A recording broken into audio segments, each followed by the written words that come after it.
Today on Florida Sportsman Project Dreamboat, the owner of Marine Customs Unlimited, Brian O'Donnell, and Florida Sportsman Boating editor Dave East revisit some of the most memorable builds and projects of this season of Project Dreamboat.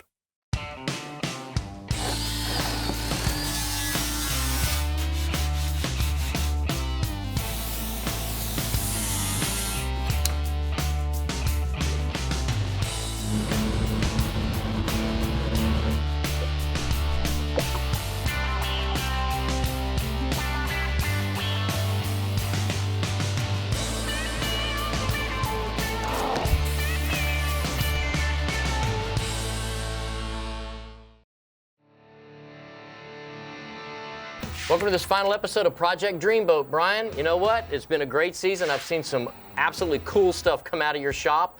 You know what? Let's kind of recap the season. That way, if somebody hadn't seen all the boats, they can go back and check them out online. But some of the work that you've done has been fantastic. No, Dave, we can get started off probably with the 25 Hydro Sport that we did for Rick Weinstein. That thing was pretty incredible. Came out really nice. It was super clean. One of the coolest features about the boat that I liked the most was probably bolting that 4.2 liter Yamaha on the back. The boat had a tremendous amount of power versus it did on that two-stroke, and the boat just wrapped up really nice. Well, out of all the boats, that one I got to see before, and I actually got to ride it, and I got to see after. So I got to see what the boat was and the condition it was in when he bought it, and after you got done with it, with all the work that you did to it, and it just didn't even look like the same boat. If you parked them side by side, nobody would think that that was the same boat through its transformation. But the bracket on the back, that great big engine, the boat has really a brand new life to it, without going over the top. It's not like some of the crazy builds that I've seen you do. No, yeah, that was the neat thing about the boat. We didn't go too wild or too exotic, and the cleanliness of the boat, it brings a lot of attention to it. So Rick's been using the boat now for a little while.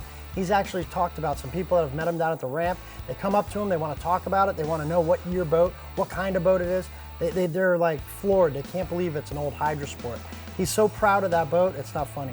The bird's all top, the leaner chair with the live well in the back, all the modern touches on the dash, it really just brought the boat together. It made it like a brand new boat. I went down to the Keys and I got a chance to go out on Taylor Mason's Seacraft that you did. What I really liked about that boat is got lineage to it. That was in his family for a long time. This isn't a boat that just got drug out of the weeds and a guy said, oh, I got a great deal on the boat. This is a boat that he grew up on, so he's got a connection to this boat. And now his family can enjoy it just like he did when he was young. He called me up and he gave me a list of items he was thinking about doing, and I said, yeah, without a problem. His list wasn't as big as it was when it left the shop, but that happens probably 90% of the time. People don't realize the actual condition of the boats until you get them apart. The wiring in that boat was horrendous. A rat had gotten in there, it had eaten all his wiring. He had no idea that that had even happened because the boat was in a storage facility up in New York. When he came down with his dad and they saw that boat for the first time, they couldn't believe it. They felt like they went and bought a brand new boat. And Dave, I'll tell you what, man, budget-wise, that boat, it was really close to where he started off at. Well, he basically did get a brand new boat. What really impressed me, though, was the safety. Closing in that transom, putting a bracket on the back like that, and then putting twin power. I mean, you could have went with a single 300, but not. You went with the twin power. So, along with the good looks of the boat, I think you actually made a safer, just a much safer watercraft. Now, what about that sea hunt? That was crazy. Most people would look at that boat and say, oh man, it's trash. It hit a piling, it's no good. It's missing a big chunk about that big. Now you look at the boat, you can't even tell. No, Dave, that's one of the fun things about the shop here is taking something that someone else has said you can't do anything with and it's junk or garbage and you can't fix it, and then we fix it. We don't only fix it, we make it better. We slapped a paint job on that boat, we put some new non-skid up on the top deck after fairing the top cap. That new upholstery, it finished off the boat perfectly. And look, this thing was ready and it destined for the boneyard, and now this guy's out fishing it right now. The Ranger that you did. The Metaflake was coming through to the point where you could actually feel it. You guys did a new clear coat or whatever process you used. The boat looks like it's brand new. Mike did a great job. He multi-layered the thing. He put it back together. We had all the colors laid out. We went ahead and cleared that whole top cap. The boat came out incredible. It really came out nice. You couldn't tell the difference. Well, I know it's back again now. So this time it wasn't so much the Metaflake work as it was the structural fiberglass in the bottom of the hull and his trailer. His trailer had more damage than the boat did. But that was actually an easy fix. I called my friends at Fast Load Trailer. They hooked me up with a nice trailer. One of the things that Jim liked to do is go freshwater and saltwater. So we got him a nice custom trailer made with all stainless hardware that he's able to put into the saltwater and the freshwater. A boat I didn't get a chance to actually look at was at Mako. I did see it when it was done, but I didn't see where it started or the work that you did to it. Tell me about that. Biggest thing Lee was poking at me at was that he wanted the nicest, cleanest Mako on the West Coast. We put a new fuel tank in, we cut the transom out, we moved the transom back and made it more narrow to where it gave him more cockpit space in the back of the boat. We did a cool feature in the back of the transom as well. They had a removable fish box out of the back of the transom. We got rid of that and we gave him a nice custom live well. By doing so, we put a bigger buoyancy chamber bracket on the back, which allowed him to put the big 4.2 liter Yamaha on. And then we basically gave him a real nice custom dash panel, all out of black acrylic. We recessed the Garmin from the backside. We gave him a nice jail audio head unit that he Bluetooths from his phone. He didn't want to go too overboard with the boat, and he didn't. We just gave him that nice custom classic look of a Mako, and we just gave him some retro mod appearance things. And the boat just really looks totally clean and brand new. Tyler Gorman's 32 Seacraft. I know everyone's been following it in the show. I've been following it. I've seen it here at the shop. I've seen the work you're doing to it. It's not done yet. What's up with that boat? Dave, that's a big boat. That's a big project. With things like a ladder coming out of the bow of the boat, I've got to remove the whole cap off the front of the boat. I was already done with the forward seating in the boat when we made the decision to do it. These are all things that come up after the fact. Oh, I want a window in the live well. I mean, these aren't parts I'm pulling out of a mold and I'm just applying them onto the boat. These are things that we're custom making. We're building it. It's like prototyping it all in one and making it work. And I'm not gonna have a boat go out there and not work properly. Takes a lot of work, I get it. But I'm anxious to see that boat when it's done. So maybe next year, we'll be able to see that boat again. And I know a lot of people are anxious to look at the outcome. When we return, the crew at MCU recalls their favorite projects and dream builds from this season of Project Dreamboat. This segment brought to you by Garmin. Fight your fish, not your fish finder.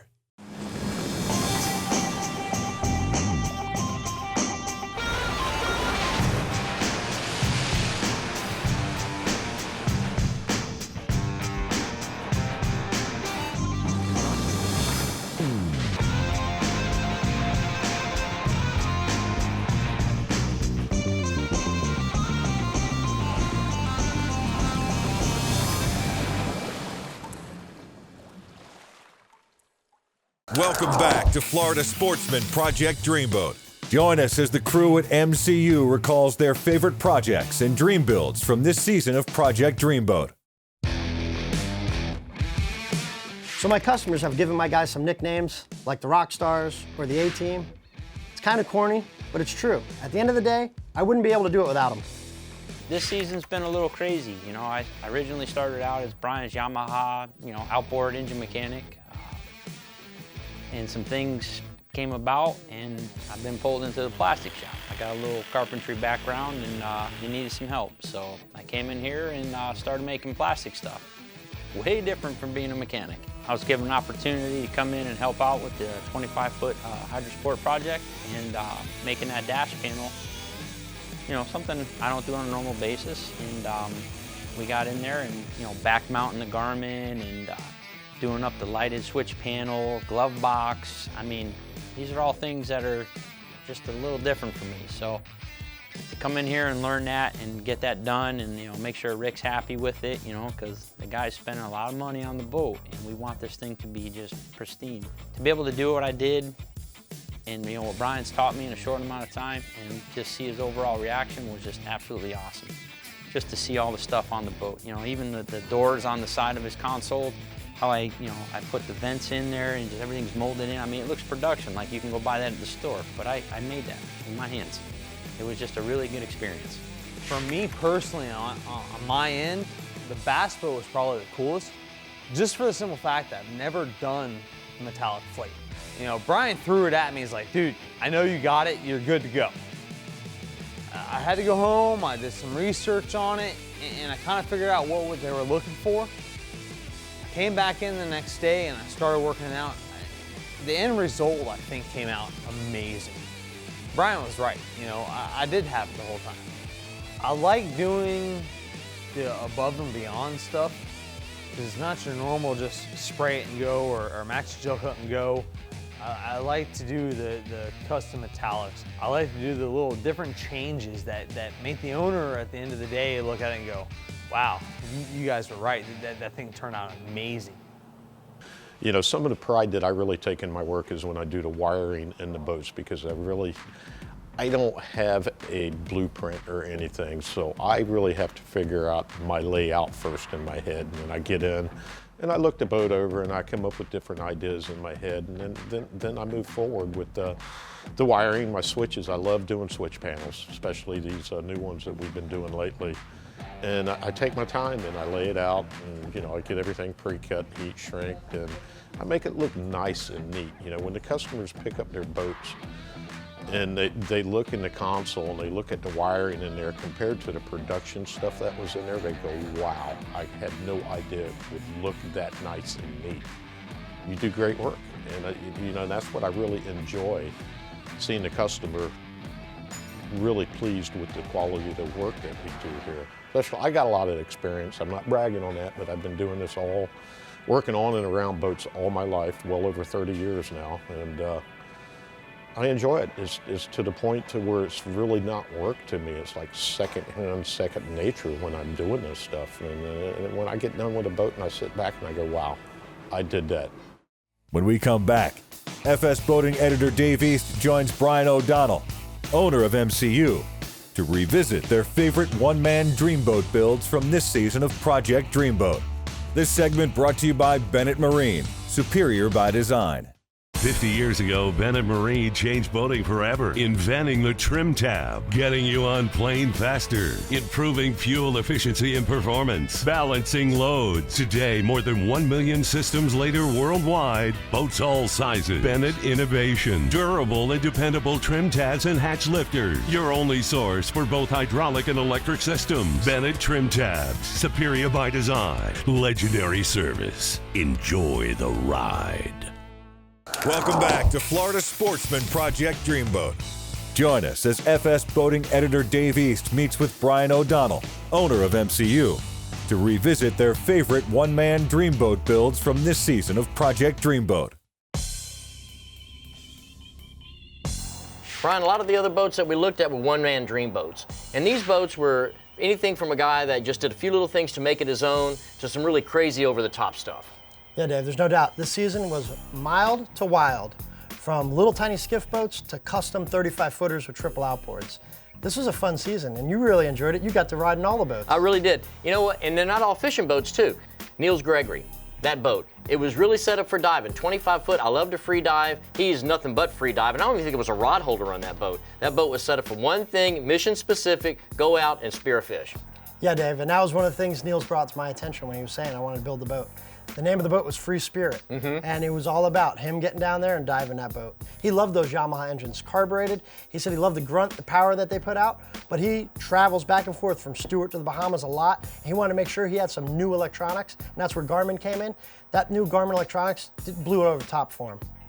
Well, that was a pretty mild build. One build that you didn't get a chance to see, Dan McCarthy, 15-foot Super Hawaiian. I never even knew of a Super Hawaiian until I saw the boat. It's an old boat. He got it on Craigslist. It was just a hull.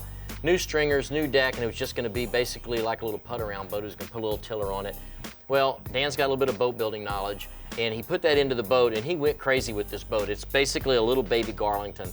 A whole new deck, a lot of mahogany that he used for the tow rail. He used it for the splash rails. Even he built a little ladder back. It almost looks like a fighting chair, but it's small in the center of the boat. Still remained a tiller, but there's a case where a guy did the work himself in his garage, saved a lot of money, but ended up with the boat that he wanted. Royce Brooker, 15-foot Hobie skiff. He's got a lot of boat building knowledge. The fit and finish, the attention to detail was absolutely gorgeous. He took his time, but he had the ability, he had the knowledge to do it. And he had some neat features like that built-in fuel tank that he put in the boat. I was impressed with that. A lot of times you're not going to see people take the attention to detail to go through all the trouble and effort. They're just going to throw a tank in the back of the boat and be like, I'm done. Right. He took the time to do it right, and that was a nice little boat when he was all done. One of my favorite boats from this season, Jamie DeSantiago, the Hughes Bonefisher. They've changed that now, okay? Maverick's building that same boat, but it's smooth on the side. The Lapse Drake, that's another iconic design that they came up with years ago. You can see a Hughes from miles away. You know what the boat is just by the shape of it. It's not offered like that anymore. So that boat really caught my eye, and I like that. Tell me about that build. People that don't know that Lapse Drake style design, they don't understand because they see this boat with a brand new four-stroke on the back, and they're just thinking this is a pretty new boat. They're wondering what model it is. But that boat went through a major transformation. The fuel tank was actually moved forward to get the bow down to offset the weight of the four-stroke motor. The Poland platform on the back had some custom features added where there was a backrest that was removable so he could sit up there, fish, and lean against. There was all kinds of neat things and features that he added and implemented into the boat that were really fun to do. Well, I understand that boat's got a little bit of lineage to it also. Yeah, it does. Believe it or not, that boat belonged to Bob Hughes back in the 70s. So that boat's been around for quite some time. It came out of Miami. The original owner that bought it from the Hughes family had it for some time. That's who Jamie purchased the boat from.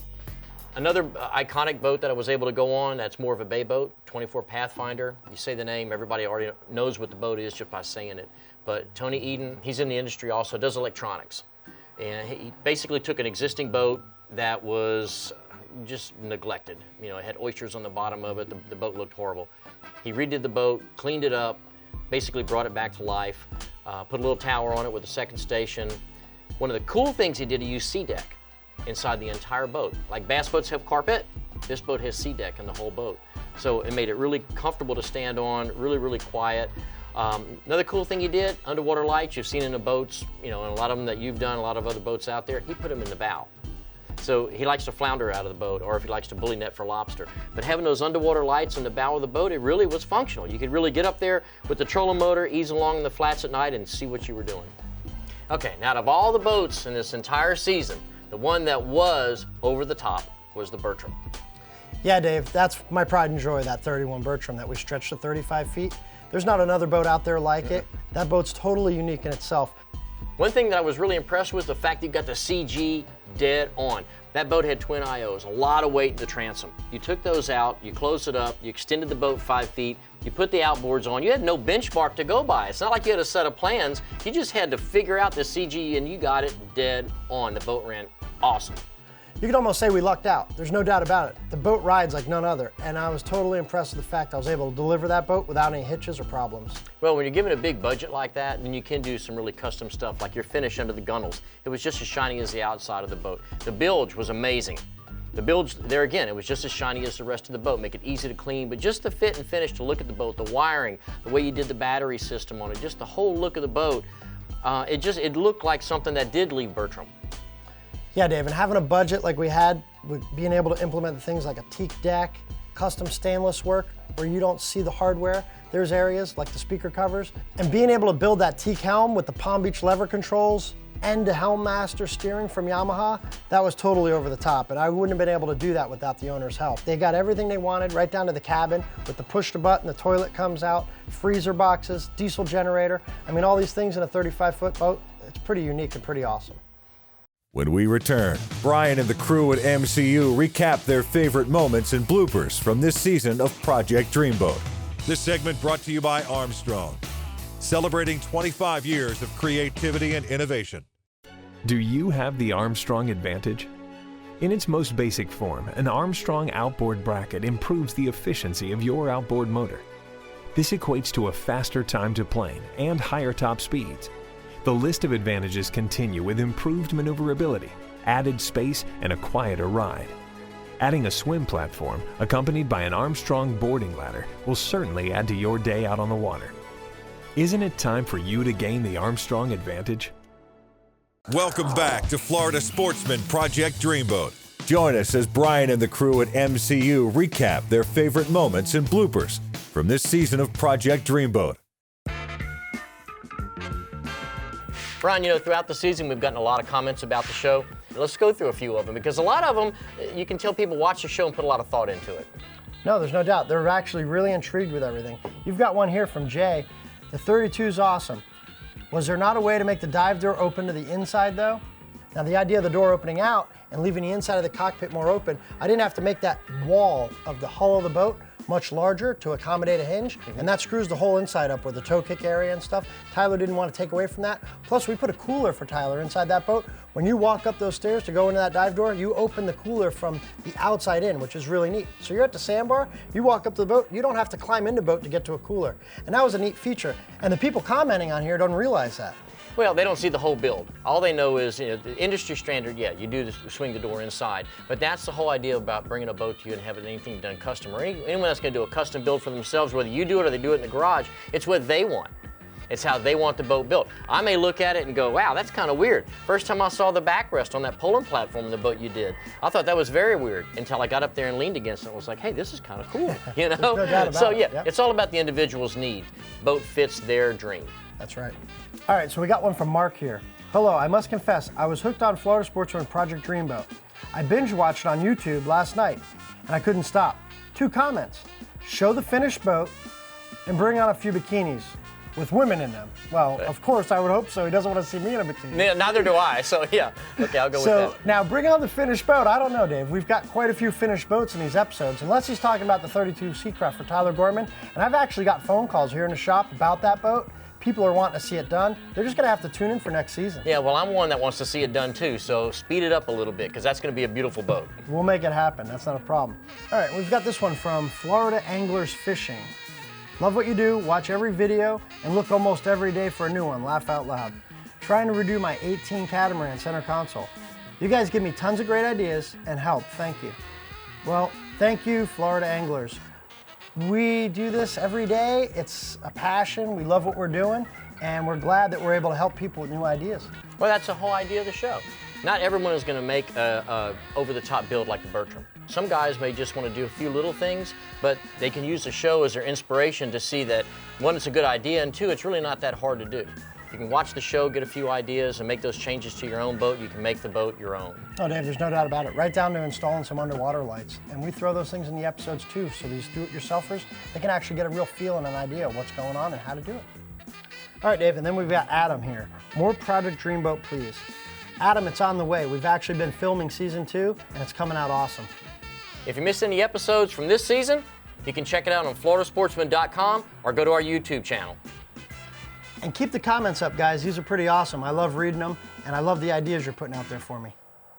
So throughout the season, you guys have seen some pretty goofy, funny things happen around here, and that's not fake. That's for real. These guys love poking fun at each other. It probably makes their day go by a lot quicker, and it's pretty fun, actually. Some of the things we do around here is pretty comical. And action. Okay, so here we are today. So anyhow, I'm not gonna start jumping all around.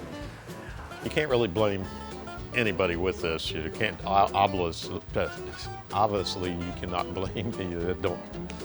Bear assistant. Oh, here I am.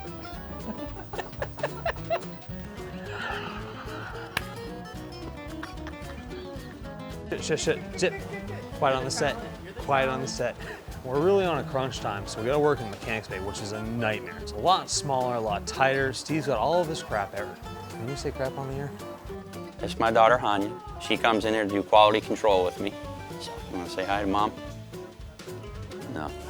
The Armstrong Barrack. We got so many of those. I know, it's aggravating. You don't have that hair booger in my nose, do you? I got a booger right here. What else? Him and Jim did a beautiful job getting the paint on the hull of the boat.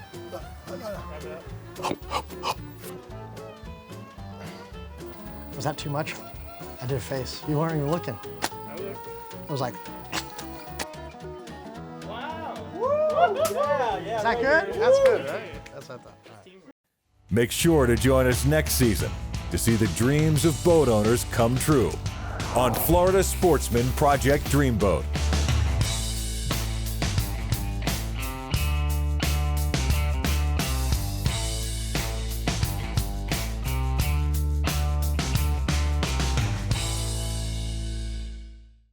Each month, turn to Florida Sportsman for the best in boating and fishing coverage.